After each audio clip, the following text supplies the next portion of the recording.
Hi, this is Sarah Mikesell with the Dairy Site, and today we're here with Tanner Ehmke. He is a dairy economist with CoBank. Thanks for being with us today, Tanner. Thank you, Sarah. It's great to be here. Very good. We're here in Madison, Wisconsin at the World Dairy Expo. Tell us a little bit about your expectations for the dairy industry kind of here in the United States.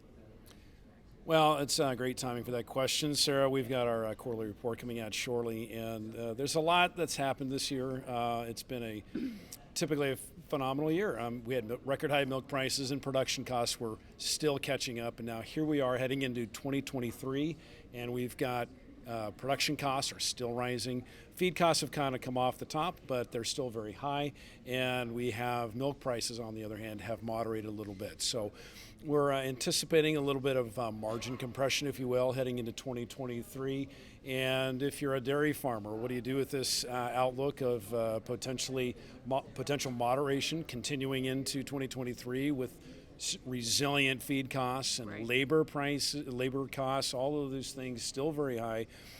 Well, you try to pull as much cost as you can into 2022 with feed purchases in advance, your forward contracting, things like that, and try to bring that cost into 2023 or 2022 in anticipation for some margin compression next year. We still have milk growth occurring in this country. It's been it was a really phenomenal milk report that USDA came out with, and we saw the cow numbers come up a little bit more than we'd anticipated. Productivity was higher, and so I think that's probably an early sign that this dairy industry in the United States is quite resilient, and we're seeing the farmers really respond positively.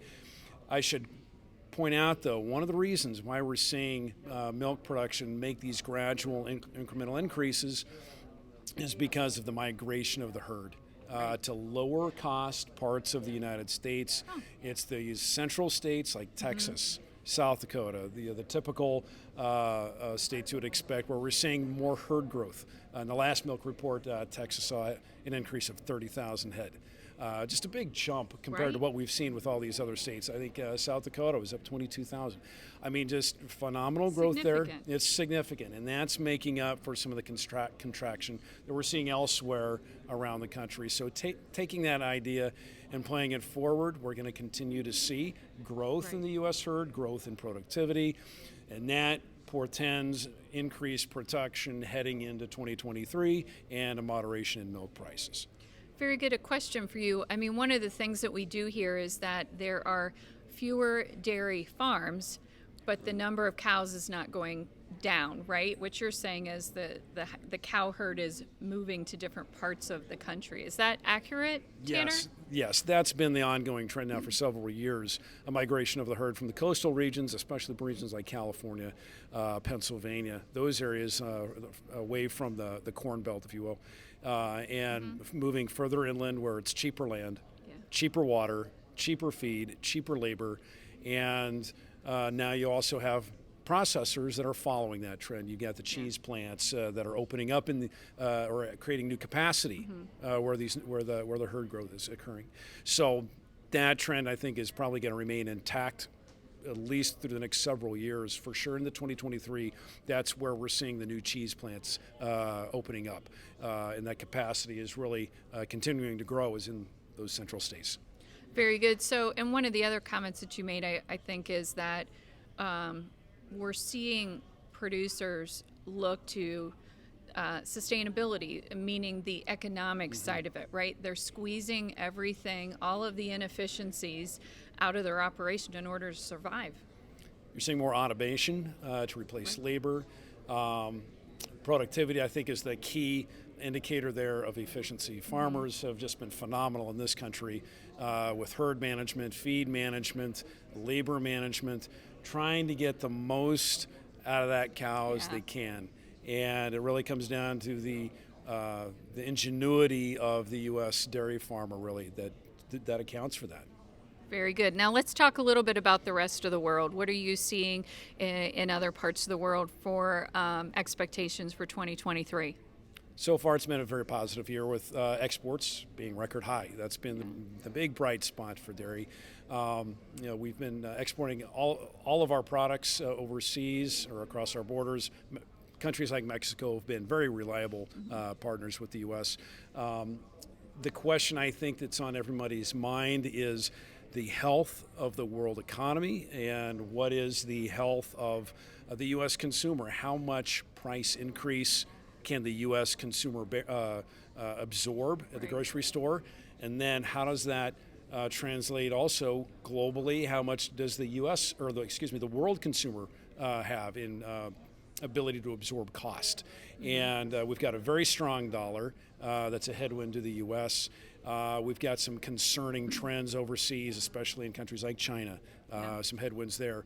Europe, a very concerning situation there with their energy crisis and recession happening there. So there's a lot of concerns here about the global economy slowing and the capacity of the world market to take our product. And so a lot of things that we got to keep our eye on going forward. But as it is right now, we've got some strong customers overseas, especially with countries like Mexico, especially regions like Southeast Asia, where we're able to continue to send a lot of our product. I'm just a little concerned about what's going on in China, a very important trading partner for us in dairy. Right. And they've got their COVID lockdowns that's impacting their economy. They have their real estate market, which is always seems to be teetering on a ledge. You never know when it's going to go down. So a lot of red flags with China, and that could potentially spill over as a financial contagion to some other important partners, especially Southeast Asia. Very good. And I guess when it comes to the rest of the world, are we a cheap product in their eyes, or are we an expensive product? Where are we at on that balancing?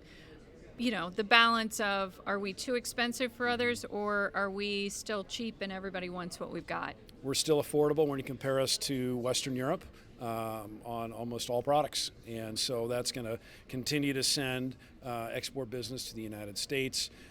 Here recently on the GDT, prices have been a little bit more, we've seen prices come down over the last few weeks.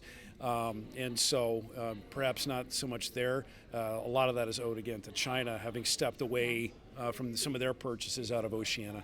But I'd say certainly in comparison to Europe, we are an economical alternative. Right. And looking forward, it appears as though that relationship's going to remain intact because Europe's got so many problems, especially with their energy crisis and some of the issues they have with sustainability initiatives to reduce cow numbers and reduce greenhouse gas emissions. And unfortunately for the European dairy farmer, that is not positive for production growth. And so what that means ultimately then is that's going to be more export potential for the United States. Yeah, very good. All right, well, thank you so much, Tanner, for all the information today. Well, thank you, Sarah. It's been a pleasure. This is Sarah Mikesell with the Dairy Site.